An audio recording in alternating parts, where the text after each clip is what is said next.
Yes. Welcome, everybody, to the Zach Dresler Show. Oh, man, I got a tickle in my nose. Well, thank you for joining. That was an embarrassing moment. Oh, sorry, I'm making gross noises now. Hold on. I'm just going to go with it. I'm sorry. That's who I am. Oh, man, that was interesting. But thank you for joining the Zach Dresler. So please, before we do start the show and do anything proper, subscribe, please. Subscribe to the YouTube channel. Smash the fucking subscribe button. Smash it. Go to fucking Spotify, Apple, iTunes, Amazon, Stitcher, and go subscribe there. You can listen there. You can check us out. It's TZDS.tv and TZDS.gay. Happy Pride Month, everyone. It's like you've practiced. It's almost like a practice. You know what I didn't practice? The fucking number. It's the one thing I don't ever remember. Oh, I know it. I know you know it, so what? You just dish it out. I only know it because my dad heard you say it while I was editing it at his house. I was doing a little, and he did a little. And now your dad remembers it, and I don't remember it. That's great. That shows you how much weed I smoke. Shout out, Dad, and oh, this is a great segue. I wanted to shout out our great. Do you know Kevin McShane at BuzzFeed? Yeah, the old Kevin McShane. I love Kevin. He has Bad Caricatures. He's a great artist. He's a great caricature artist. He's a great comic artist. You got to look him up, Kevin McShane. He's a great comedian too. Great comedian. Badcaricatures.com. This is of my dad. Sorry, it's in the light here. I'll zoom in. But this is great. I'm gonna give it to my dad. It's a late Father's Day gift. I love it. But he's gonna love it. And he says, "I'm sorry, Dean." It's great. It's awesome. I gotta get one for maybe I'll get those for my stepbrothers and sisters for Christmas. Is that fucked up? No, it's fun. Okay. I mean, if they have a sense of humor, they do. But I feel like when it comes to their reflection of what they are, it would be an insult. Maybe I don't know. I could be wrong. Anyway, thanks everyone for joining. We really appreciate it. What's the number? The number. Yeah, we fucking forgot the number. Everybody, it's they're it's right here with bated breath over here. It is 405-655-TZDS. 405-655-8937. There it is. And I will remember it for the next show. I will. No, what is it? I don't remember. I was too busy dancing to you singing it. Yeah, right. And I can only focus on doing my crazy pistols. And pew, pew, pew, well, pew, pew, pew. Just think of the TZDS, and then you only have to remember the other ones, right? So yeah, but I still got to remember the call. Yeah, the call. See, I just got to say it over and over again. No, take the here's 405 to get here, and then 655 TZDS. I can remember like the throw to like NFL radio when I worked at Sirius XM. Sirius 877 NFL kick 877-635-5425. Yeah, crazy. No, that's fucking right. That was right on the fucking money. I shouldn't remember shit like that. Don't ever call that number, by the way, unless you want to be put on hold for fucking ever to talk about football. Nobody has called the number, by the way. So if you're listening to Steven, call the number. If you're listening, please call 405-655-TZDS, and you will make content on the show if Zach deems it necessary. Leave me whatever you want. Tell me your favorite dish. Tell me you love pineapple on pizza. We'll have an argument.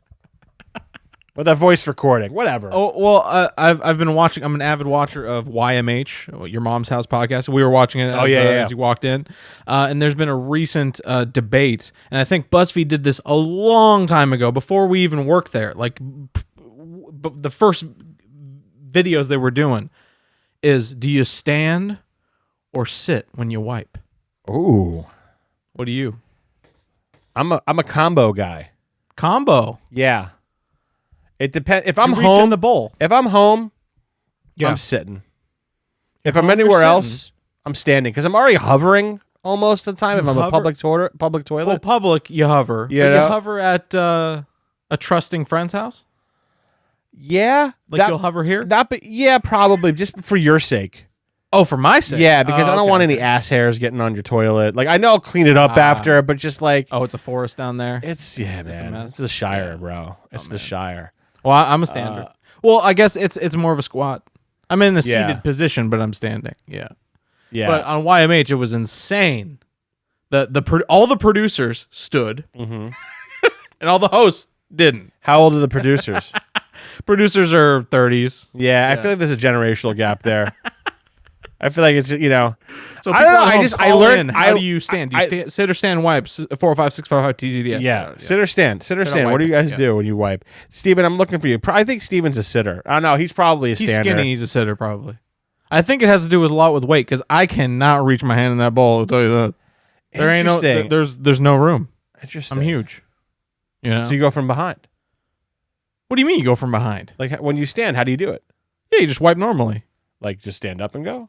You wipe for like an ape? No. I go front. No, you wipe via front? No, I stand and go from the back. From the back. Yeah, of course. But when you sit, how do you do it? Like that. Yeah. You just lean up like this.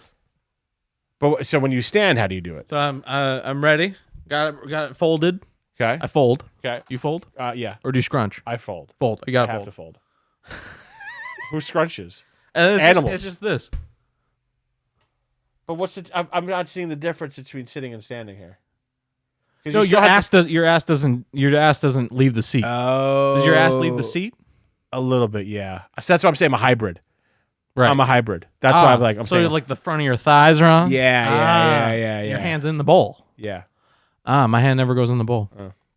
Interesting. Call in 405-655 TZDS. Yeah, we're starting controversy here. We got to bring the show up. We gotta add pizzazz. We gotta add. Well, how do you shit? We have manufactured controversy here on TZDS. TZDS.tv, TZDS.gay, 405-655 TZDS. Oh man, what a great segue here. We're gonna talk about our guest next. Sorry to hijack. No, it's all good. Dude, I don't care.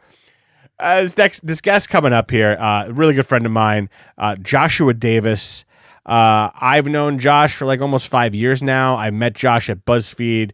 We became instant buddies. One of the greats, in my opinion. I was really psyched for this interview. You'll probably tell. We talked for a long time. We talked a lot about weight. We talked just about our careers. We talked about COVID, of course. We talked about re-immersing ourselves, marriage. Man, what else? And he's multitasking while he's being interviewed. And he's multitasking. He's recording himself as well. It's a multifaceted kind of guy. He is one wild and crazy smart guy. I'm really feeling it tonight, Zach. Me too. It's a good show. I'm excited. For the first time I feel like in 6 months I feel excited. I'm leaving the county of LA. Oh. I'm never leaving you. Get out. I hope you never leave me. God damn. Alexa, stop. Oh man. Alexa wants me to leave. She's like, shut the fuck up, Zach. Right, it's 9 o'clock on the dot again, Jack. Well, that means it's time for us to wrap this shit up. But listen. I have to call you Jack every time, sorry. Every time. So I'm just excited because I'm leaving LA for the first time since the pandemic started, since December of 2019. Oh. I'm going with my girlfriend. We're going to Palm Springs, Joshua Tree area for like a nice getaway for the 4th of July. And then I'm returning to New York for a whole month. I am going to do, I don't know what the fuck I'm going to do. I'm going to say I was going to do so much damage on pizza, but who the fuck knows what I'm actually going to do. You're going to relive the Tony Soprano biopic? Oh my God. How about that, huh? Oh my God. Talk about New York. Oh my gosh, or New Jersey. What a great trailer. Yeah. Sorry. No. New York, we'll talk about that, whatever, but what a great trailer. I don't know if anybody's seen it. Yesterday they released the Saints of New Jersey? Many Saints of Newark. Many Saints of Newark. Newark. I made it really weird there. Many Saints of Newark, which is a Sopranos original about Tony Soprano and him growing up. It's a movie. It seems to be a movie. I don't think it's episodic. I don't know. I'll look it up. I think it's a movie. Why do I think it's a movie? Because I think it's going to be in theaters too. You can watch it on HBO Max and in theaters. But it's about Tony as a kid growing up. Dicky Moltisanti, which is what's his name? Christopher Moltisanti's father, who was the head of the crime family at that point, bringing him in. But here's the great part: is that what I love about that's what I thought. What I love about it is that his son, Michael Gandolfini, is playing James Gandolfini's character. He's playing Tony Soprano. Did you not know that? The cast, Michael Gandolfini. Yeah. So he's playing his dad's role younger. That's what I was wondering too, because in the trailer, incredible trailer, the micro facial expressions Yeah. are him. I know. That's what's so great. Because I was like, did they Tron him? That's exactly. Or like, I was like, did they clone this kid 16 years ago in anticipation of this movie? Like, I was like, what the actual they take fuck? baby photos of him and Yeah. put it on a other act, or something or whatever. But it's him. incredible. It's like it looks so incredible. His mannerisms, his gestures, smiles, the way it's James Gandolfini playing Tony. It's him playing a younger Tony, and I love it. And again, the trailer looks incredible. Yeah, the trailer looks incredible. So I'm hoping the movie is going to be just as good. I wish nothing but really hopeful things for this. You got Ray Liotta. Straight out of the Chantix ads. Carrie thought Edie Falco was playing Tony's mom. I'm like, that would make no sense. She's like, no, she got like a prosthetic nose. I'm like, she looks way younger than Edie Falco looks right now. There's no way. Like she looks like Edie Falco. Yeah, Vera Farmiga or whatever her name. She looks great.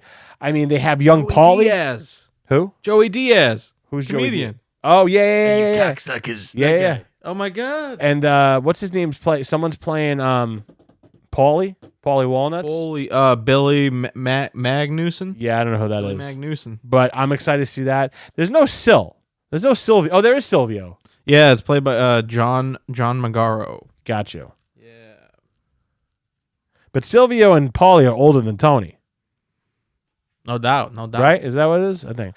Anyway, big. Oh, yeah. Oh, definitely. I mean, Yeah. Paulie's got the wings. Yeah. Yeah, of course. No, it's fucking. The wings. It's so. I'm really pumped for that. I'm also pumped. Like I don't know if you watch Disney Plus. And before, like, we'll wrap this up and get the judge. Do you watch Disney Plus? Of course. Yeah. Have you seen Loki?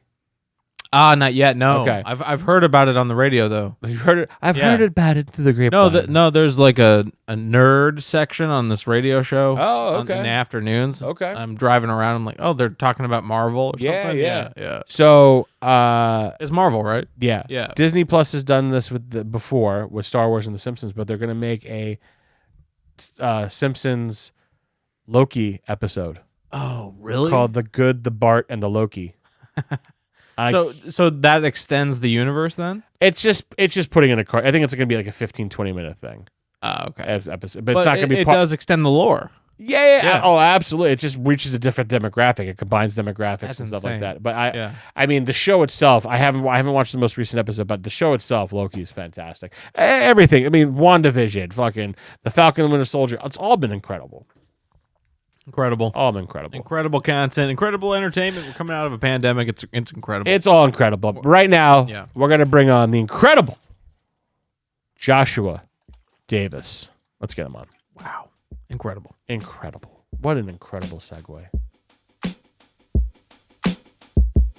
Are we officially on right now? We're officially on. We're officially on. I just go. Okay. If we could do a fresh restart. We can do a whole. No. I don't care. I like it. Let's keep it real. Yeah. Are you set recording? You good? Oh yeah, no, I'm recording. Yeah. I'll probably just record for like a little bit of it. I feel like I'm not gonna I don't need to do the whole thing. Although I might hijack your podcast a little bit. You can do whatever you want with it. You can do it. I need to be that dude, man. Dude, you're my bro. I do whatever. How you been, man? What's good? I've been good, man. Busy, keeping busy. I feel like I don't know. It feels weird. I keep on calling it 2020 because I feel like we all missed that 2020. But it's and I do the same thing because I'm like, oh right, 21. Yeah, and we're halfway through it now. Yeah. Because people are like, oh, in 2022, and I was like, man, why are we talking about 2 years from now?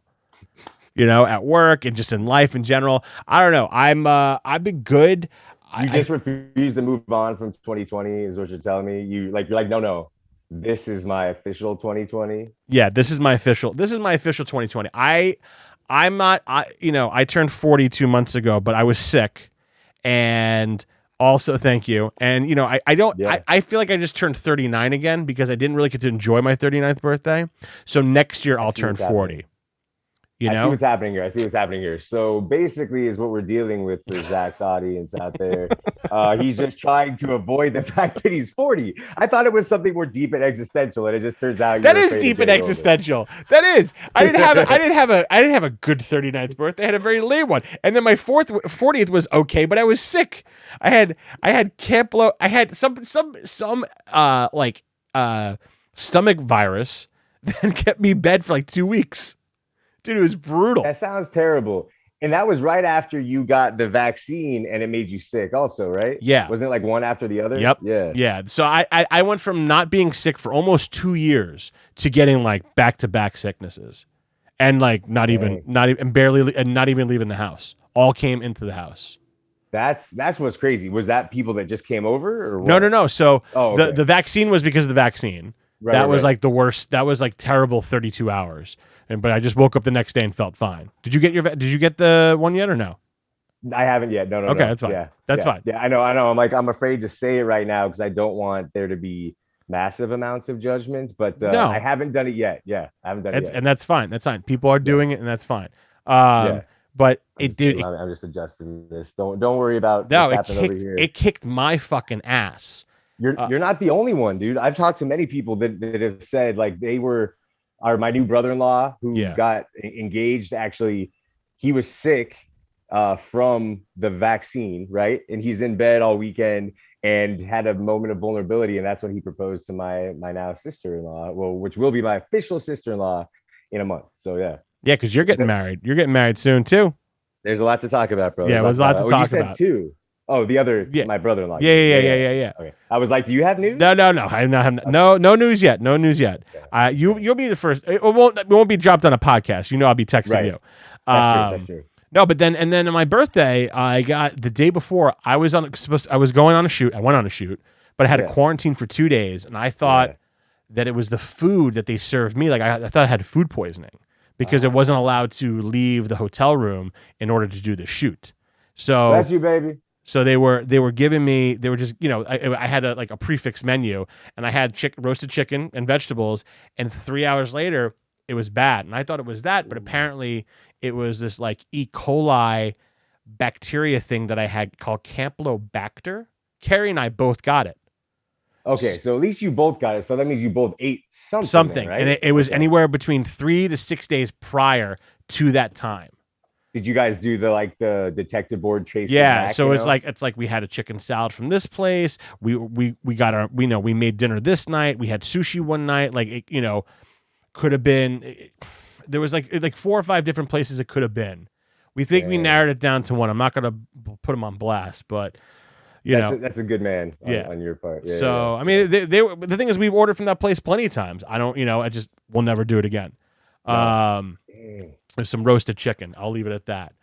But I mean, 40's whatever. I don't like it. Kind of sucked because I feel like I couldn't really celebrate it, but I'll celebrate next year. That's what I'm saying. Next year I'll turn like officially 40. Can I just do that? Yeah. Is that okay? I mean, I feel that way because I feel like a lot of people did that with certain things. Like even if they went through with something or celebrated something, they're like, this is like the COVID version. Yeah. But next year we'll do the real thing, right? Yeah. So, yeah. No, I had some friends do that with weddings. Yeah. We kind of similarly, we tried to get married about 4 or 5 times last year. 4 or 5 times, like just small with the fam. I mean, let's see. So I mean, we were like 30 people ish. Yeah. And then, but yeah, like each time it was like that start stop.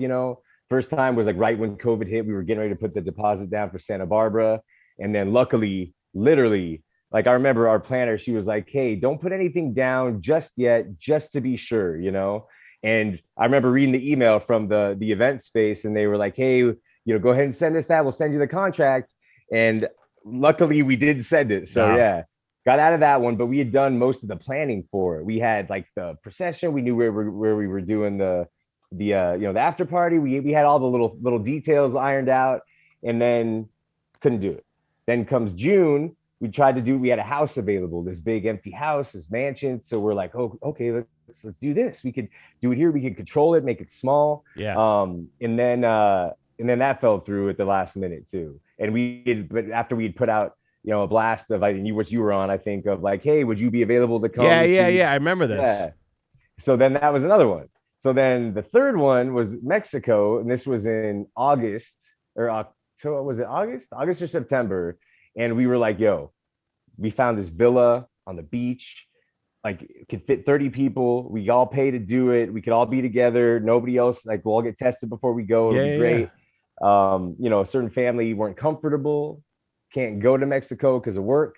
But we had like we were this close to reserving that too. You know, we had people sending us money to book the resort. So that was the last one. And then the final one was the Culver Hotel out here in LA around Christmas time. And we were getting ready to have our call with the manager of the location as he was going to walk us through our menu and everything. And then he was like, that was supposed to happen on a Thursday. That Monday, we get a text saying they were shutting down for the whole winter. So 4 different start stops. Yeah. And Culver Hotel, that's a beautiful place. That is gorgeous. It's a gorgeous place. I love it. Yeah. Yeah. Damn. I know. That's great. But that was smart. Listen, the first time when your the wedding planner told you not to, that was smart, man. That was smart. Because I know a lot of people that did that, like didn't do that, like you sent them, and those venues burned them. They held on to the deposit, wouldn't give it back. No, they don't, because that's money for them. And I get it. Yeah. I understand from their aspect. It's like, well, we're hurting, but it's like, but like, you know, if this thing's going longer than 6 months, you got to release that money. Like that's a deposit. That's a deposit. It's not like a deposit. Yeah.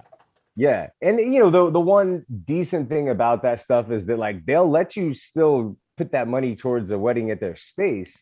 But if you decide to not do it, it's like, you know, usually it's like at least $5,000 for a deposit. So that's $5,000 that you're out. That's exactly. That's not good, man. Yeah, my brother's getting married in August too, and so they were gonna do it last year, make it small. Things got like, you know, screwed because of just, you know, I mean, plans that were just getting fallen through because of like COVID restrictions, and like everything was always changing. I mean, in New York, they were talking about like a pod system where it's like you can have a wedding of 50 people, but people have to stay at their tables, and then you have to dance in those pods. It's like, that's how it was. How are you going to control that? How are you going to control that? Luckily, ours were all like the 2 that we were like the private locations, the house, and then the Mexico place. We would be able to do however we wanted to, but the Culver Hotel, even though it was outside, they were still keeping it in pods, right? Yeah. So they were saying these people, like you can dance, but they need to do it here. They need to do it here. And I'm like, we were kind of already telling people like, but they're not going to be able to control this. Like, let's just keep it real, you know? Yeah. My buddy, I'm excited to go to I'm going home next week, going to a wedding. It's just like, but it's so weird, man. Like I feel like this is I've normalized this interaction, and it's yes and no. You know what I mean? Because like today, when I first was talking to you guys, I thought I was coming to see you in person, and I was super excited about it. Oh, I thought I saw the email, and then I was like, oh, we're doing Zoom. Right. I didn't know you wanted to come up. I thought I misinterpreted the text because I thought you had stuff you were doing up until that point. The wedding, kind of, but like I was so ready I didn't want to do it. No, it's all good. Well, I'll have to be a repeat guest. Yeah, well, obviously you will. No, because we're all about doing the stuff in person. I want to start doing that. Indy's all about doing that. Yeah. He talked about it, and he was like, does Josh want to come? I'm like, I don't think he can, because I honestly thought you had wedding stuff. Oh, dang. So it was just a miscommunication. It was just totally my bad. I honestly, when I read it, I was like, I don't want to inconvenience him. I was like, because I know you got, dude, I know how stressful that shit can be. So I was just like, if I can get you for like, weird. 45 minutes, I'll do it on the Zoom. But you got me. I know. This is something I want to do more of with you guys for sure. I'm excited. I love hearing I do enjoy hearing you talk. Like, I think this podcast is a really good idea for you. It's one of the best fits, for those of your listeners, and for even my homies here that don't know, Zach and I, from BuzzFeed, we were like so tight and so close, and we did, all the cool sports content that was there. I'd like that they allowed us to do. I've been having hold on, look at me. I got my headphone. I was trying to fix this headphone. Like, why is it not working? It's because I had the right and the left, but somehow the left and the right worked. Don't ask me how. Anyway. You sound better now. You sound more clear. Yeah. Not that it was bad to begin with, but yeah, I mean, that was the thing. It's like all the sports stuff they allowed us to do, because there was a lot of stuff they said no to. They said no to a bunch, a whole bunch. And I wish, and I'm like, even when people were paying for it, they said no. They're like, remember? We're like, yo, they're gonna pay for us to go out to do this whole adventure camp. Like, they're like, what's the story? I'm like, I don't know. We'll get good footage. We'll create the story. We'll create the story. And like, I feel like right after, like we all left, they became more, exploratory and letting people do that type of stuff. And I was like, ugh. It always becomes that thing, right? It's like after Sophia leaves, then they start to allow people to have a little bit more control, and they start coming up with these different kind of contracts for people. It's it's been interesting to watch the lifespan of BuzzFeed, right? Since before I got there, which Yeah. when you were there, to seeing that whole arc that they had, and now, going public, and they're, I was like, I'm not gonna lie, because when last time when you and I left, they were hurting big time. And they were talking about going public, but couldn't get it together because they were so deep in the red. Yeah. And now they got HuffPost, they got Complex, and they're going public, and their valuation's like $1.5 billion. So it's like, but we have to see what happens after 6 months, apparently, guys. I have stocks in that shit. You do? I bought all my vested shares. I gotta find where that shit is. Yeah. I gotta find out what it is. And tell me what I missed out on, because I never bought mine. Yeah. I mean, I don't think it's gonna be a lot, because again, you can't sell the shares until like 6 months after it officially goes public. Right. Like that first day. Right. So like there can be a whole bunch of things that happen. I mean, for all we know, they could go public, and then Jonah could sell it to Complex or sell it to someone, sell it to AT&T. Like, who the hell knows who you can sell it to? But I mean, I don't think that's going to happen. I'm surprised. I mean, that was like a whole buyout. I think it was Verizon shedding off, different networks. I think Complex was owned by HuffPost too. Who owned HuffPost? Did they own HuffPost also? Well, they did, because I think originally, Jonah was originally from HuffPo, I think. That's right. And then I think, AOL bought it. Did you just call it HuffPo? Yeah. I'm sorry. Am I not? HuffPost, HuffPo. No. I mean, I'm just lazy. You're missing the you think you're making that much of an abbreviation? I mean, I'm not judging, but but you are. You severely are. I totally am. I'm not gonna lie. I just didn't want it to sound that way, It's probably because I'm a little stoned. I'm not gonna lie. I'm not mad at you. I was wondering if that was what was happening. That's one of the reasons I wanted to see you in person. Yeah. But what we got to do that anyway. We have to. Yeah. We just got to catch up in person. What's that? What is it? Huffpo, abbreviated HuffPo. Oh yeah. So Indy pulled up. It's HuffPost, formerly the Huffington Post until 2017, and sometimes abbreviated. Thank HuffPo. you, Indy. Thank you.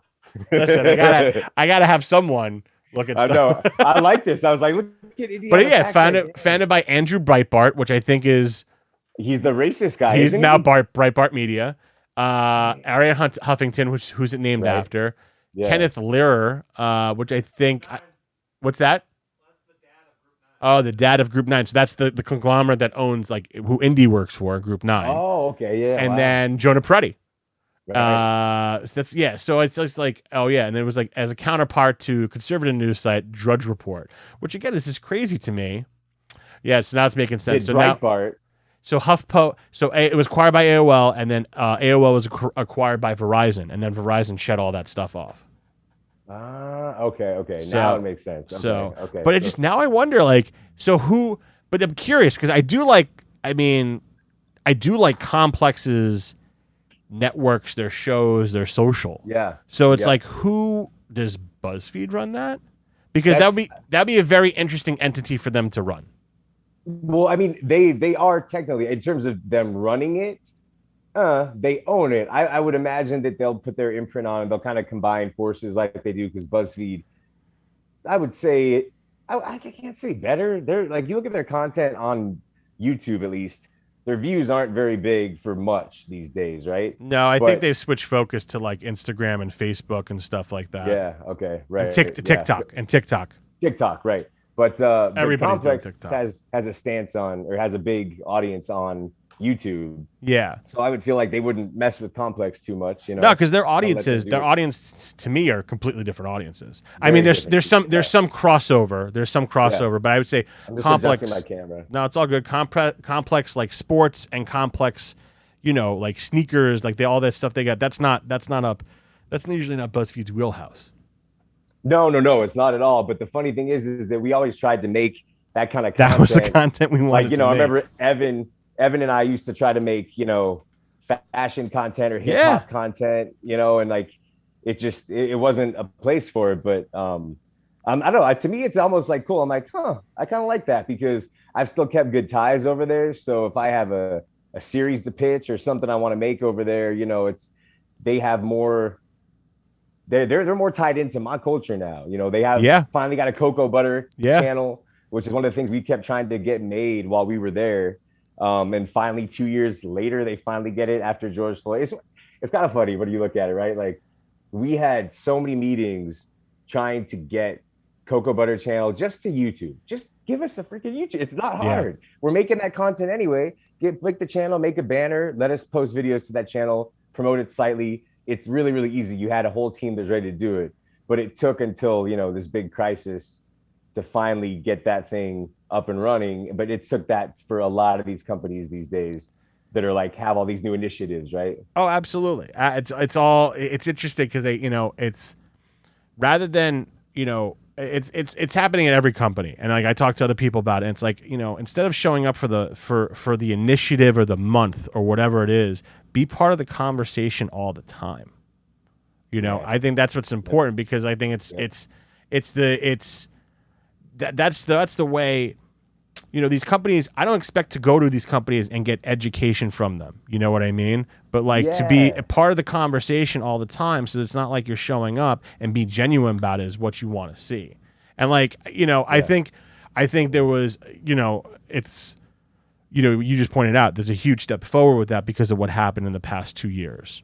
You know, and hopefully, you know, those are the strides that it's going to have to take, you know, for it to happen. But hopefully this becomes these conversations of like not showing up and normalizing it and talking about it and talking about, you know, bringing up, you know, and even in, you know, educating in school systems.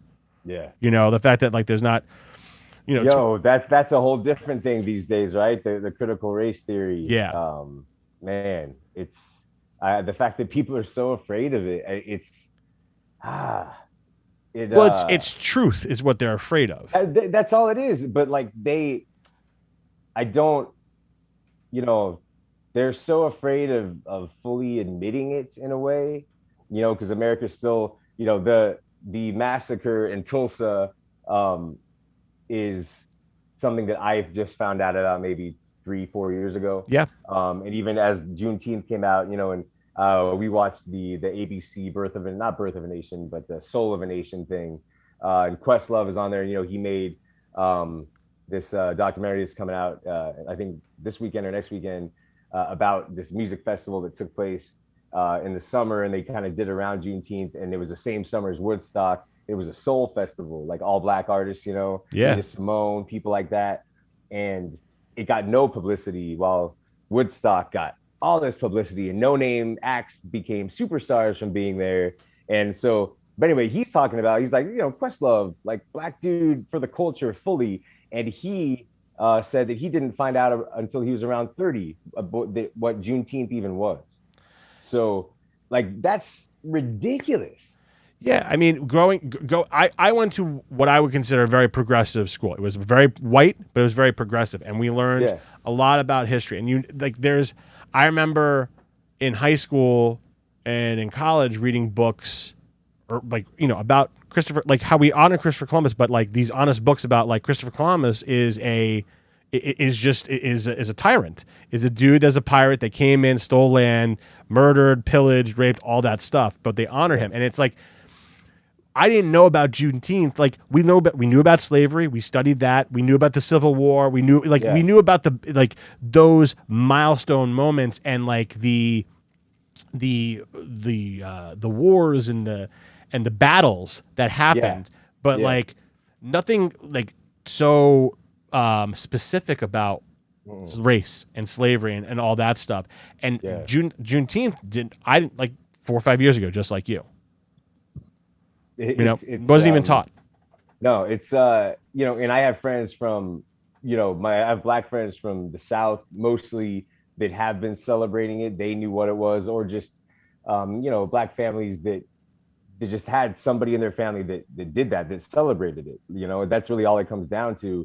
And that's one of those things too about how our history is even like kind of broken up within our own culture, because not all of us, depending on where you were raised or what part of the city or how affluent or not, or you know, depending what your history is, your family might not have known that, It might not have been something they celebrated because they weren't taught it, because they didn't get to learn about it. So it's a weird feeling, and it's crazy. This conversation should definitely not be all about this stuff. Last thought, like, just it's one of those weird things to find out, like the veil.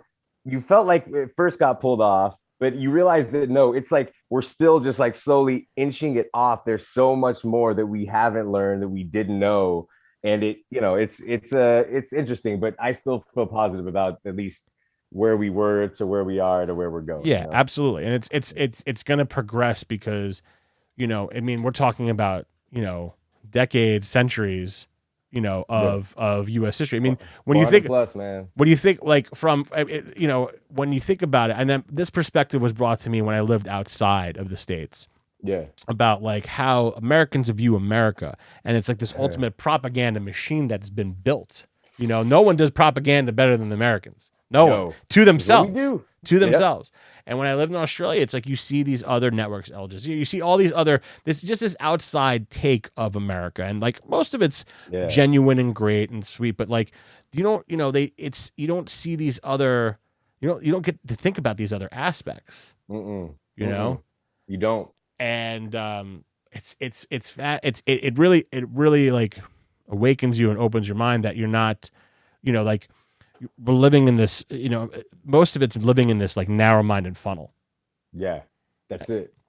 We're in a bubble, and it's one of the things, like, people, especially it's people in the lower tax brackets, people low income, the bottom percentage financially in the country and globally, but like in the country specifically, they don't have time to be learning this stuff. They're just barely trying to get by. Both parents have to work full-time jobs, like, and then they're going to stick to what they know. So they might go put on Fox News because they're friends or their church, it's like, right. I'm not blaming them because we built a system that put them where they are too. But like, it's all I know is these conversations, the fact that they're happening is a step in the right direction. And I think for me, my biggest challenge is like finding that sweet spot of empathy, anger, and activism. Activism, you know what I'm saying? Yeah. So, but other than that, man, like, I guess, well, now that Juneteenth is over, we had, in my opinion, like the real holiday of the summer. But now we're getting into July 4th weekend. Are you doing anything for the July 4th weekend? We're just getting out of LA. Where are you guys going? Carrie and I are going to Joshua Tree. Nice. You guys going really hot, huh? Well, I mean, we were like really hot though. I know. like, oh, that sounds so nice. But we have a pool, so like I think an hour out of the day we'll be in the pool, and then the rest of the time we'll just hide in the hut we have or whatever we got. I don't know. I'm so not mad at it, man. No, I mean, honestly, it was just we didn't want to go. We wanted to get away because like every time the past 2 years, it's just fireworks central, and the dog dog hates it. Oh, right, Tito hates it, so he like goes and hides, and he's getting old, man. He's getting like I'm not gonna say it, but he's getting there. And I know you're like don't want to say it, don't want to put it out there, don't want to upset Carrie, any of that stuff. But we're just she's we're just going out, and it's good because this is the first time, dude. But this is the first time we're leaving LA since the pandemic started. I haven't. Is it really? I haven't gone. I went one place to go visit my friend, help him out, film something in October in Colorado. But that was like work related. I've not done anything relaxing. I haven't seen my family since Christmas of 2019. So, and I'm going home. I'm going home next week. Next week. I'm going. So I come back and then I go home next week sometime for pretty much the month. In like New York, New Jersey. So I'm gonna go, and that's heat. That's like musty. That's gross. Ooh. It's gross. Yeah, but I gotta go. Yeah, I'm just kind of shocked that you guys see. We did the opposite last year. We were on the road. We went to where did we do? So we went to Arizona, which in the middle of July, 4th of July, which is very hot, similar kind of thing. But we got to see family, at least have a barbecue outside. Felt like it wasn't the worst thing ever, timing wise.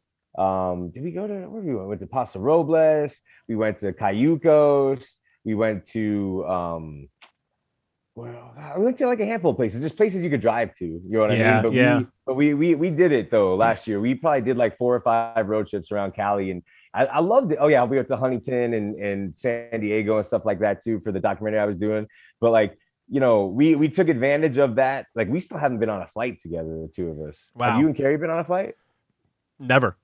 No, Never. that's not true. Okay. That's not true. No. We've been on 2 flights together. I take that back. We've been to Okay. Mexico and we traveled. Take it back. Take it back. We've been to Mexico and somewhere else, but no, we wanted to do like a little mini getaway last year, but she ended up. Now I'm remembering why we didn't. She went to England for 6 Oh, weeks. that's right. And left me with with the dog and this brand new cat. So like I couldn't go anywhere. Like if I wanted to go somewhere, I could have taken them. But then the other thing was I also got told the last day of my contract, they ended up extending a month, that that UMG had to let me go because of COVID because they didn't budget cuts. So I was like, okay, you're telling me the last day of the month, like, well, we'll extend it to the end of July. And I was like, okay, great. So like, I was like, you know what? I'm not going to go anywhere. I'm just going to take all the money and just sit on it because who the fuck knows when the hell. That's smart. Because from that point, dude, here's the thing. So at the end of July 2020, I didn't work and I was applying until you called me about that freelance gig with Cheryl. Wow. So that was like December. Oh yeah, and you got to do that, right? Yeah, and I got that. And that was you did. But like that's that was the only work I got. There were so many calls. There were so many interviews I went on. Ugh. And it was just like they were just like, yeah, we're interested, and then we got to pull back because we're not opening, and we got to wait a couple months. It's like, okay, well, call me in a couple months, and then you don't hear from them. So it's like you never hear from them. So it's like, was it that, or and then it turns out it was, but it fucked with your head. It fucked with my head. Oh no matter what, hey, the last 6 months for me very very similar. Like luckily I've been having some freelance gigs, but I think it's more the only really weight is the wedding over my head. Otherwise, I'm like I'm in a good space, just knowing that we're putting this much money into a thing, and not for sure having a job, But I, it's been a weird sense of like, not weird. It's been freeing though. Being able to like dive into projects that I normally probably wouldn't have. No, it's true. I've been directing a lot more. I've been more creative than I ever have been. And so now I'm stepping into a new role, and it's a lot of fun. I'm not gonna lie. I feel like it was the perfect palate cleanser to set me up for that next phase that I'm stepping into. You know what I mean? No, I totally hear it. And I totally get what you're saying with like, I'm new into a job that I'm working at, and I love it. I love it's so far so good, but it's corporate. It's very corporate, and it's like the limitations with that, and so like it one of the things I did appreciate during this break that I had, as much as I wasn't making money and I didn't know when things were coming in, was the freedom of creativity, was the ability to just be my own creative person, not have that block of mental work, like the business aspect of the job. Yeah, I saw you putting out those sketches all the time. I saw you dabbling with the Zach Dresler show at the time as well. Yeah. I loved it. I loved seeing you do your thing. Like we're men after each other's same heart. You know what I'm saying? Because like we both just want to go make stuff and have fun and get a chance to create with people that we care about, Yeah, 100%. And tell the stories that we want to tell. That's the most important thing. That's why I love the stuff that we get to do, because we get to tell these really fun stories, some really, fantastic, amazing, interesting stories, and these, stories, things that we want to just do for ourselves, and like one of the things, one of the things I'm grateful for is, my health and how you've pushed me to be healthy, and doing these videos and just thinking about my health. I mean, that's something I'm always grateful for. Like, you were always be there. We always talked about that. I mean, we still talk about it, but like when we were in the office, we were, it was a great mentor mentee position where you were like teaching me, because I was trying to be, I mean, I still am, trying to be as healthy as I can be, putting the right foods in my body, doing the right workouts, the past year has been like, or the past like 6 months, 7 months, whatever, it was like difficult with like the COVID stuff because I was just paranoid all the time, depression. But it takes a that whole thing took a toll in a way that we still haven't calculated. You know what I mean? We it's can't going to be, quantify. I know. Yeah, like it'll be years from now to really see what that means. But that's why I always look at, I had that mentality at the beginning of COVID, like, all right, this is an opportunity for like anybody who like uses this time wisely and spends it like building something. Yeah. That's what his history is gonna remember. I'm saying this on my mind, And I But only it's true. accomplished like one or two things on my list, because it was a weird time. And some days you were just kind of depressed. Yeah, no, Some days 100%. you know what I'm saying? Especially with everything going on with George Floyd, like that whole 2 month period, I couldn't, I was like numb and angry and crying like almost every other night. It was And it was frustrating. It was hard. So then on top of that, you can't go anywhere and you got the mask and it's all, so it was, it's such a weird time, but I'm also minus all the pain. Like a lot of people have suffered and like dealt with some terrible things. And I don't want to, make light of that at all. I just, from my own personal experience, this has been, in hindsight, a blessing in a lot of ways to get a chance to get as close as Shariel and I have been able to, being, having to see each other this often and be with each other this often and work from home. And, they always say that kind of situations make or break. Well, it definitely made us better. It didn't break anything. So that's a blessing no matter what, No, 100%. And I think that's a lot of people dealt with that as well, where it was just like their relationships, whether it was a boyfriend-girlfriend situation, boyfriend, girlfriend, a marriage, whatever it may have been, it made or break them. It made or break. Yeah. And there was times, I think, like, for sure, I think right before Carrie left for London, there was times where we were at it. And I think it was because of, everyone was going, it was like, everyone thought this would be like 3 months, And like you said, then the George Floyd thing happened. And that was heavy on everyone's hearts because it was just a momentous thing, a horrible momentous thing that happened. And it weighed on a lot of people, and it was terrible. And you're trying to remain happy. And it was hard, and like, I honestly, I'm not saying because she went to London, that's, like we, or England, we survived, but it pushed. Because she was out of town for a month and a half, we were able. I really got to just sit in my underwear and do the things I wanted to do the first 3 months of the pandemic. No, but it really brought a lot of people closer together. And I think, it's, hopefully this doesn't happen again. Hopefully there's no other fucking variants or whatever everyone's freaking out about.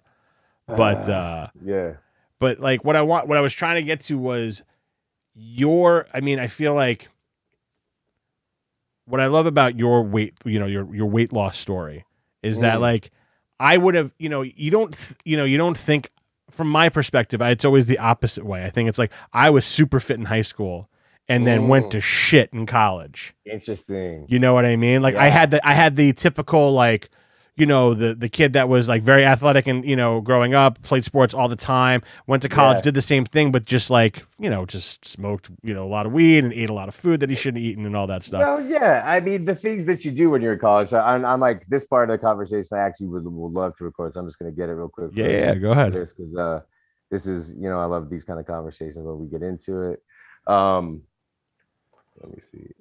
That I love that though. Not I love it because that makes it sound like I'm happy for your for your throwing away all of your health from college. But I love that story just to the extent that I've noticed that about. Oh, let me get my own clap in here. I love, like, I always talk to friends, where I see friends from high school that were that guy, right? They had the six pack. They were the stud athletes. And now, like, I didn't have a six pack. I was just thin. I just was thin. Okay, I was built, but I just didn't have a six pack. Calves. Yeah, I have those calves, baby. I've had those calves forever. Those calves. I came out with those calves. Everybody, Indy, you make sure you put up a shot of Zach's calves. There's plenty of them on Instagram for you to pull.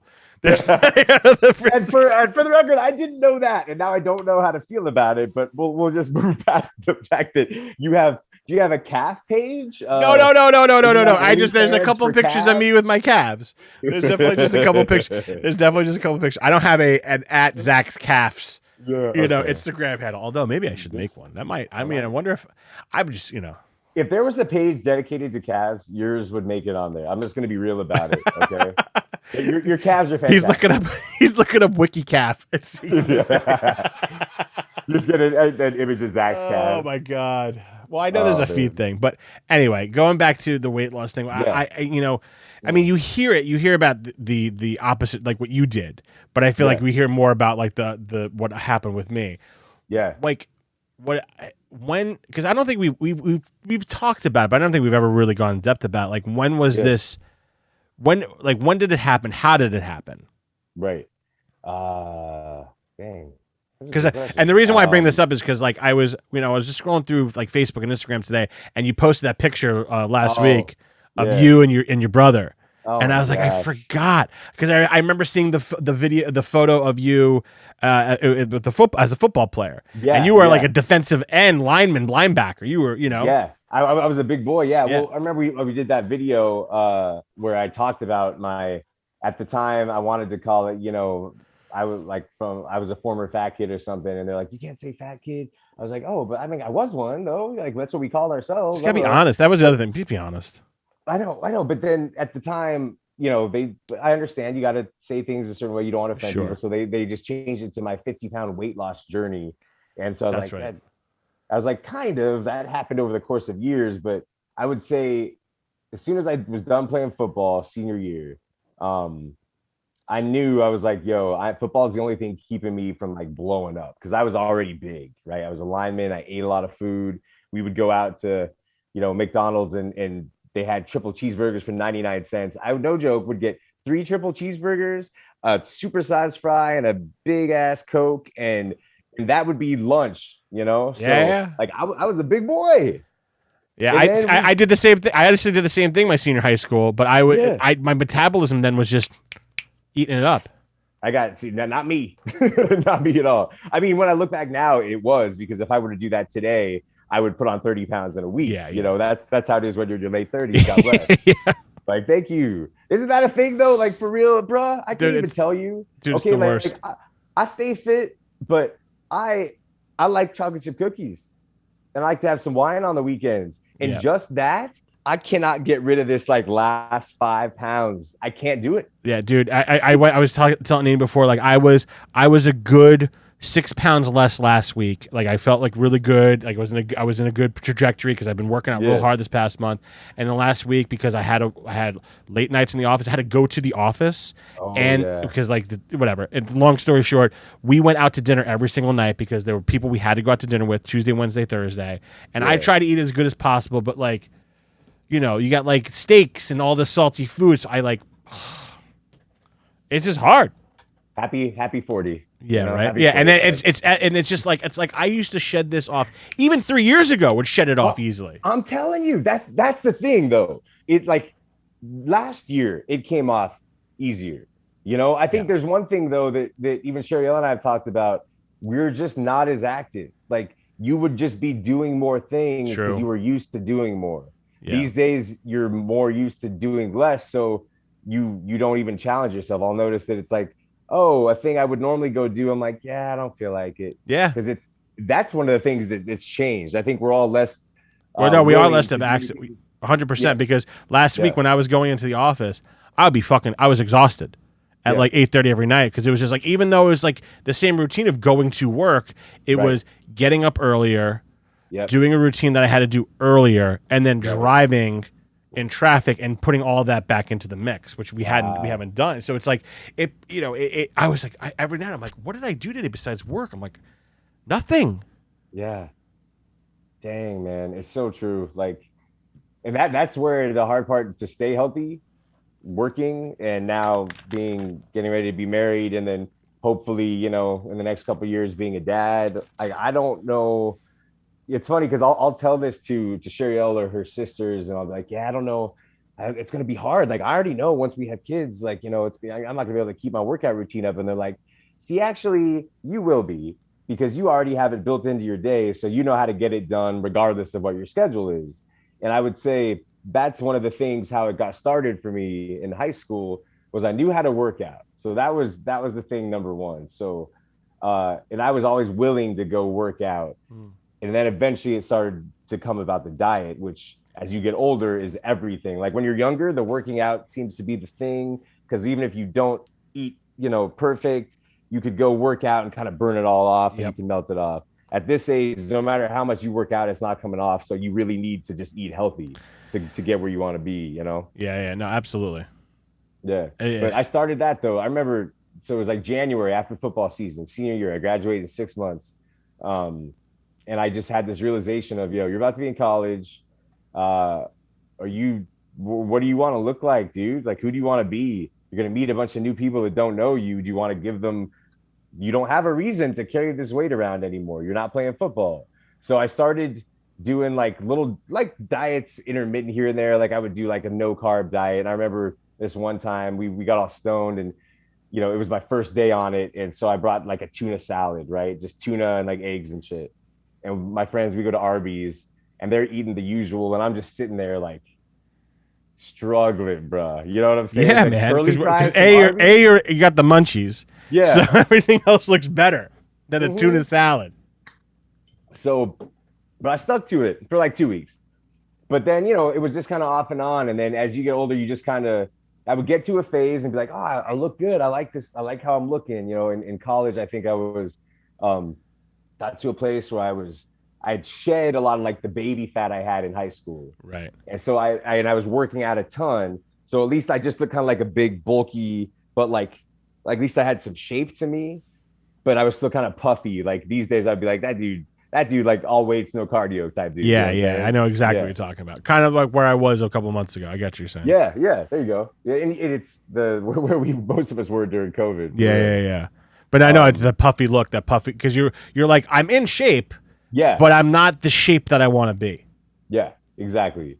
And so then I think as I was getting close to finishing college and knowing I was going to move to LA, just keep trying new things. And then getting to LA was a whole different beast where I was like, I can't do these things. I can't eat like this. But I still did, just because it had to get to a place where I wasn't doing it for looks and I wasn't doing it to book roles. It became a part of my life because I enjoyed it now. For me, the high I get from my workouts and from the routine and from the discipline, now it's like I eat certain foods and I'm like, why did I do that? That doesn't feel good. I don't want to do that again. Whereas back then I would even 6 years ago, still take down a whole pizza and a tub of ice cream just because I wanted to. These days I'm like, even if I feel like I want to, I know I really don't want to, Yeah.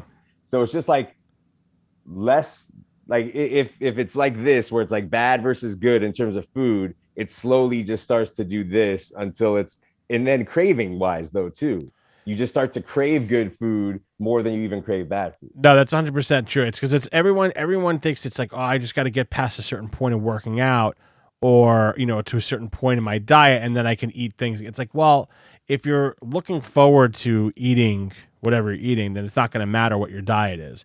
You know, I think the hardest thing for me was working out was hard because it was redoing my muscles. My muscles were sore. That was it sucked. The hardest thing was getting past, like, it's almost like quitting cigarettes, like getting past the 3-4 week mark of eating clean, eating healthy. Because once it was at that point, then everything started to click. It was always like, this weird, like everything started to fall into place. Like I got shit ton of more energy. Yeah. The food's giving me more energy and I'm working out harder and getting a high from that workout. Yeah. And then, 2 weeks after that, I hit like a 6-7 week mark. I was like, okay, let me, I can have one cheat day. And like I had pasta and it tasted good, but like, again, I was like, I felt sluggish the next day or something along those lines. And I realized that this is with me, I don't know if it's with everybody. I don't want to put a general assumption out there, but with me, I know if I don't get past a certain week and I even have that cheat day, whether it be like, whatever, McDonald's or like just like chicken parm or whatever it might be, it derails me, because it's almost like too soon. If you're saying if you do have a cheat day, it derails you? Like too soon into the starting off, like the jumping point, and then if I'm finally at the point where I feel good and I can have that cheat meal, if I falter too much and like start having too many cheat meals, then I'm like, and that's just with the age thing. Like I'm just like, I'm all of a sudden I get into this routine where I'm like, I don't feel good as well. I'm not working out as hard. I'm not getting that high anymore. That like workout high. You know what's interesting? I was reading in a lot of men's health for me, to be honest. Are we? Let me know when we're wrapping up. I know. Yeah, dude, we can go forever. I'm happy to talk forever. Unless you got to go. I do. No, I'm good right now. Especially, I love how I love this shit. Yeah. Men's health. I would always read Men's Health, and that, using that inspiration / shaming yourself at times. Like I try not to do it that way anymore, from looking at other dudes and being like, I should look that way. Why don't I look that way? Suck it up, Davis. I try not to do like negative self-talk, because that's just not a win for anybody. No. But I would use Men's Health for inspiration. So I'd be like, all right, look at this actor. He looks shredded. What does he do? And I'll go try to recreate that. Because I know for me, I need I'm very compartmentalized. I have ADD, so I need to like keep my stuff structured a certain way. So I'm like, okay, if I know that I'm doing it for this, here's the visual, here's the program, here's what I have to do. Easy peasy. Yeah. Not easy, but at least I know what I have to follow. But I was so anyway, that helped. Men's Health and that sort of thing helped me out a lot. I downloaded the app, got different workouts. Like I did the 300 workout back when that happened, and that was a lot of fun. That was cool. Challenging myself with stuff like that. But for us guys like you and I, and our, I turned 40 in January. This interview with Ryan Reynolds and John, is it McElhaney, the dude from what's the name of that show? It's Always Sunny. Rob McElhaney. Oh, Rob McElhaney. Yeah. And how he got super shredded. Yeah. And so they're talking about it, and he talks about how he first put on a bunch of weight because he wanted the character to be fat, and then getting into shape and what that was like, and how it becomes this sort of drug, and the discipline that has to go into it, though, and how his wife was even like, "You suck, you're not fun," like, because to actually look the way that those guys look, like, that's why Men's Health, they'll put this thing out of like, guys with 6-pack abs tell you why it's not worth it, right? And they all talk about, this is what I eat. This is how I sleep. This is how I drink. They don't live regular lives. No, it's no fun. It's no fun. It's no fun. And for the guys that can do it naturally, like, I want to say God bless them. The other part, he's like, fuck y'all, man. Okay. Yeah. Because those are the guys like in on videos that you see people doing transformation. It's like, you didn't have to do all that. You could eat whatever you want. It's like, dude, that's because your metabolism is working the way it works for you, and you might have that for your whole life. God bless. Yeah. God bless, but you may not. You may wake up one day and you're 30, 30, 31, 32, and it all starts going the opposite way, and you got to figure out your body change. You have to change your diet, to change something you're putting inside you, or your workout. It's a constant. I've noticed it's a constant adapting to where my body's at with it, right? Yeah. Of seeing, okay, well, this is working, this isn't working. Late night snacks. Okay, so I cut out sugar from late night snacks, but now I need to cut out any kind of carb too, and then now I just kind of need to cut out anything at all late night. So it's, and even just like, okay, I don't really drink too often, but I like to have some wine on the weekends, even just that little bit of extra sugar. And the way that makes me then, not sleep as well, or, it's all a thing, man. It's crazy. But the Rob and Ryan interview, getting off track for myself here. They were talking about, like, Ryan was saying how Rob was saying how he has to do, now he's like, I got in that super good shape for that. I don't need to live in that space anymore. Like, you can't have a life, right, when you're doing it like that. He's like, but I like still working out. I like being in shape and being fit and being healthy. So you have to find your own balance. Yeah. For him, he has to have something that he can cheat with every day. So for him, it's a drink. It's a Manhattan every night, right? Huh. So he likes to have a Manhattan every night, but he's going to make sure that he eats the everything else square meals. Get his work. Everything else is squared, but at least he can have that one thing. And he's like, I couldn't do it if I couldn't have that. I couldn't, And so I do think that's the thing, where finding out what that is for you. For me, I'm kind of like you. If I go hard, I'll go a little too hard. Yeah. And then it becomes a problem. Yeah, that's like, a problem. Instead of, I'll eat like 400 calorie chocolate chip cookies in a sitting. So, like, basically half of my daily caloric limit in chocolate chip cookies. Yeah. And I wonder why I wake up jiggling a little bit the next day. Yeah. So, it's like, what did I eat? Like, what you ate. Yeah. No, absolutely. But that's a great point, because I think, and so it basically, what you're telling me is that it's been a process. Like it sounds like it took like 6, 7, 8 years to get to that moment where you were like, this is where I'm happy at in terms of like my regiment, my workout, like my overall body. I'm gonna say 10 plus years. 10 plus years. Okay. Yeah, because like let's see. So I graduated in 2000. If I really started the journey 2000, basically when I graduated high school, I would say was I really tried to start cutting my weight. Then it and like you go through like the different phases of okay, yeah. first I'm a weightlifter, I'm hard, I'm cool. Then it's like let me get more of an aesthetic look for being in LA and being an actor. And then it's like, how do I get to a place where I feel good? Because there were times even when I was in really good shape as an actor, but I was too muscular. So then I'm judging my body in a different way. Yeah. Because I'm like, well, shoot, now I'm too quote unquote buff, so I can only play a cop or a soldier or a tough guy. I can't go out for the regular role. So then I, went into this place of like kind of not starving myself, but just like really not eating much and just walking like, starving the muscle, so this way the muscle doesn't big. And like getting into this kind of skinnier phase, and it's like I had to find this. And I know The Rock talks about it too, though. Yeah. He like got to a place where he tried to slim down to fit a Hollywood mold, and it was like, I like being strong and muscular. It's just what I like, and it feels good. So he said, "Fuck it," and then his career took off. And I don't have The Rock's career. Yeah. But, I mean, I was about to say, how do we get that hybrid of like Ryan Reynolds and The Rock? Like, well, how do I get to that? Yeah, like, there's no such thing. That's what I'm trying to get to with it, to be honest. You know what I mean? Like, and I do feel like I finally found that for me. Yeah. I could get in 45 minutes a day. I know what to do to give myself the calorie burn, to give myself the pumps, to whatever. And I just do total body workouts for the most part these days, Interesting. Yeah, that's I was doing a little bit of that. See, that's where I fuck up myself, is that like I'll do a little bit of body weight like type of exercises, but I'll do resistance bands, but I don't do enough cardio. And the cardio is what keeps that burn going for me throughout the day. So it's like I get that short spurt of the burn, but I'm not getting the full-on burn throughout the day, which is what the cardio induces, essentially. Yeah, for sure.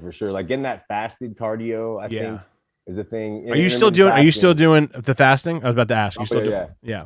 That's that. Okay, so I guess I could say I found that in 2018. I think it was 2017, 2018, because you turned me onto it. Yeah. And like we were doing, I was like, this actually works. I like that. But you have to, but again, you have to do the right foods. Yep. And you have to do the right timing. Yeah.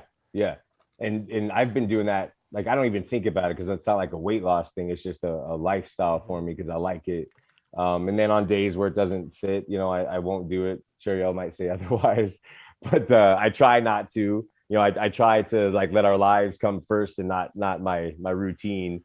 But like I don't know. You just have to find what feels good, but I think end of the day, what makes it the easiest, you find out your why. It's that, it's a little cliche, but it's the truest thing ever, man. No, I love that. I remember hearing that. What's your why? Yeah. And now it's like, okay, if I'm only doing it for approval of other people, it ain't gonna last. Nope. I'm doing it even just to get paid. If the money's intermittent, it's not gonna last. If you're getting paid like Chris Hemsworth, you'll probably keep doing that shit. You know what I'm saying? Of course. Yeah. But like, for me, it just became, I just like feeling good. I like physical activity. I like using it as a barometer to start my day. And it's also that thing of like, if I can only do one thing and accomplish one thing today, at least I got that done, Yeah. And in times, I think I relied on it too during COVID, the fitness aspect too, to like be my center, throughout everything, because it was the one thing I knew was going to be consistent every day. Yeah, it's what was normal. The only thing that you can keep pretty much normal and in your realm. Yeah, definitely, man. Yeah, but I would say, the process, working out, and then getting a handle on really understanding like the importance of diet throughout the process. Yeah, and then just becoming more consistent. Yeah, diet's a huge part of it. Like people don't realize it's like, I think the cliche is like, abs made in the kitchen. Yes, that is 100% true. But it's also just like your stomach is made in the kitchen, because you know what? Like, like you said, Those guys. I'm sorry. That was really funny to me. Your stomach is made. Well, it's true because think about it. Like what you were saying before is like those men's health articles that you read, where it's like 6 reasons not to have the abs because you can't eat like that. It's like, but you don't have to, you don't have to eat like that, but you can find a nice balance. So this way, it's like, it's healthy. You're gauging your gut. Yeah, it's so that's true, what I man. meant. I know. I just thought it was funny. You're just so adorable. I have a weird way with words. You have a way. Strange way. Yeah. But listen, one more thing I just want to talk to you about because I forget we always talk about sports. You and I have this passion, this love, this affinity for sports. Let's get into it. And like we only agree on one team that we like together, it's the Yankees. Yeah. And then, but you're also that anomaly of a Cowboys fan, which we've explained to me the Cowboys part. Pretty awesome. But you've never explained to me the Lakers part. Okay. So other than that you love Kobe, your love for Kobe, which I respect, I understand. Yeah. But here's the thing: is I love Jordan, but I wasn't a Bulls fan. Like I appreciate his game. Right. I was a Suns fan, like hardcore. And you should be right now. What happened with that game? I know. I'm definitely rooting for him right now. But it's funny because my dad and my brother both were talking shit to me, earlier when they were in the series, and my dad's like, "Who you rooting for?" I'm like, I gotta go Lakers. I have to.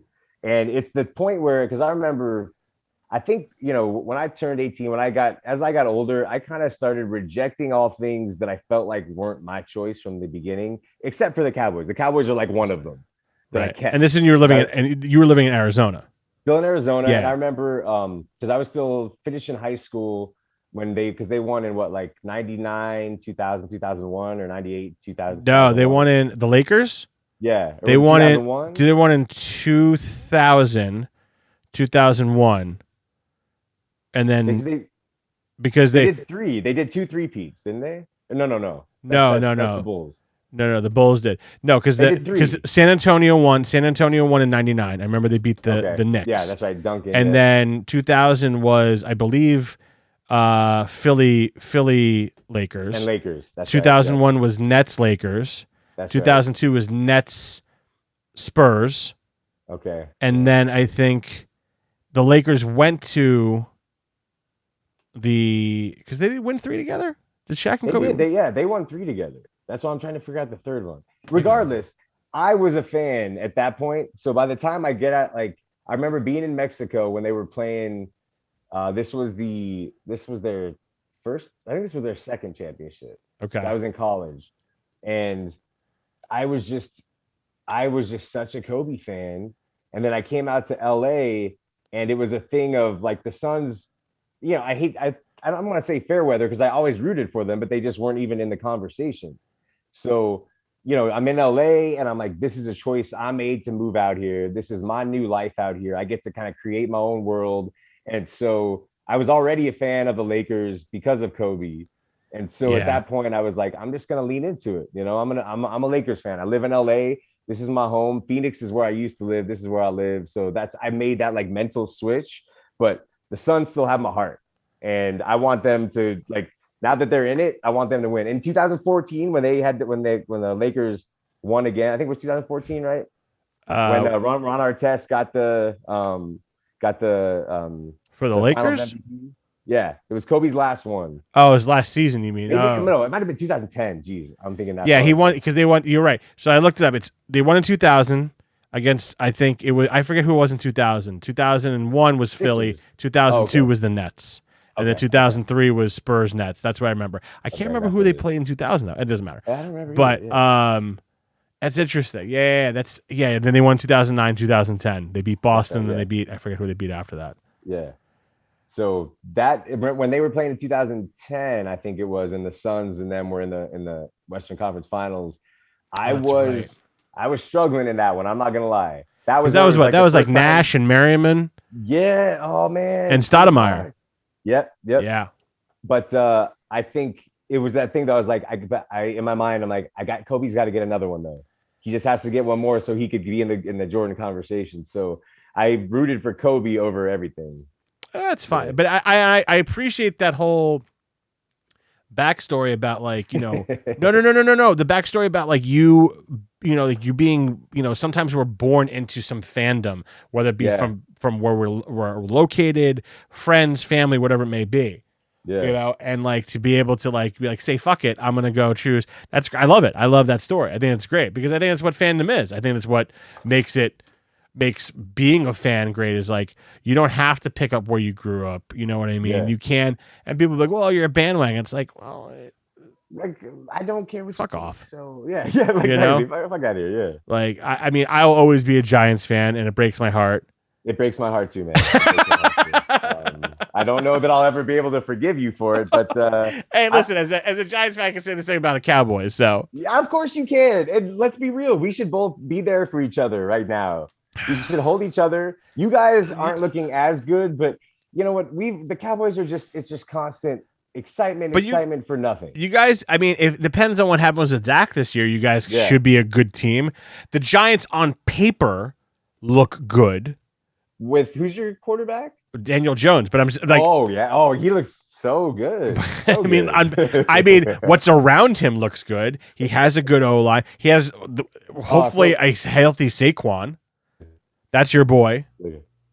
Wait, I lost you. You froze for a sec. What did you say? Who? No, we have Saquon if he could stay healthy.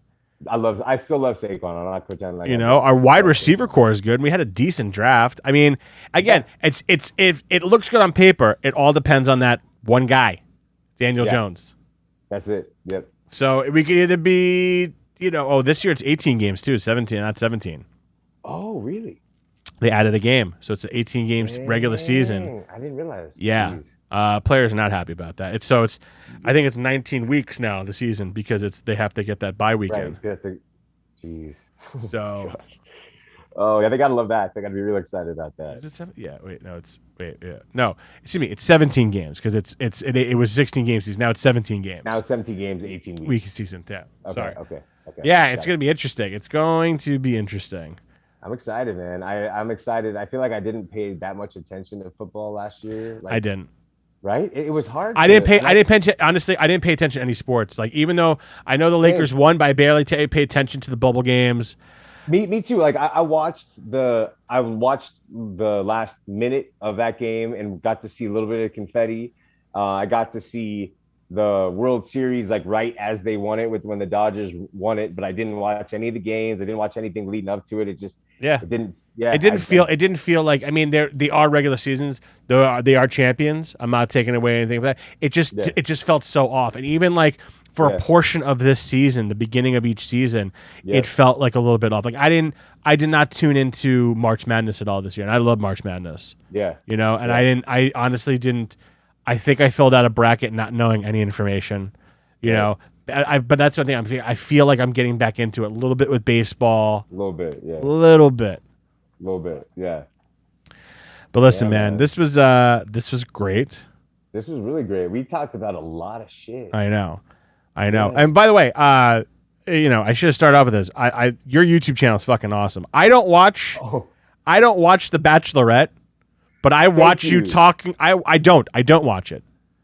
But I watch you talking about it because I'm like, what is the big fucking deal with this show? My guy. I appreciate it. And so those are something I'm trying to do just to be consistent because I said I was going to do it with Sheriel. She's like, I'm busy. I don't want to be on camera. I'm like, all right, fine. I'll do it by myself.